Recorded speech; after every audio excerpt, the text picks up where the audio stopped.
Voice.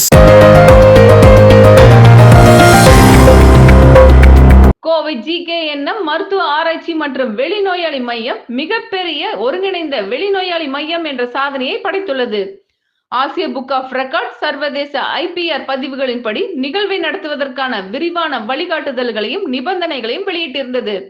இதில் 3.3 லட்சம் சதுர அடியில் 2.39 ஏக்கரில் ஆசியாவின் மிகப்பெரிய ஒருங்கிணைந்த வெளிநோயாளி மையமாக 30 மருத்துவ துறைகள் மற்றும் 200 அனுபவம் வாய்ந்த மருத்துவர்களை கொண்டு 8 தளங்களில் நோய் கண்டறிதல், அவசர சிகிச்சை மற்றும் பகல் நேர பராமரிப்பு, அறுவை சிகிச்சைகள் உள்ளிட்ட விரிவான சேவைகளை வழங்குகிறது.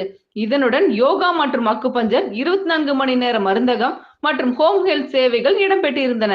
ஆசிய புக் ஆஃப் ரெக்கார்ட் சான்றாளர் விவேக் ஆர் நாயர், SKNM மருத்துவமனையின் தலைமை செயல் அதிகாரி டாக்டர் ரகுபதி வேலுசுவாமியிடம் ஆசிய புக் ஆஃப் ரெக்கார்ட்ஸின் மிகப்பெரிய ஒருங்கிணைந்த வெளிநோயாளி மையம் என்ற சான்றிதழை வழங்கினார்.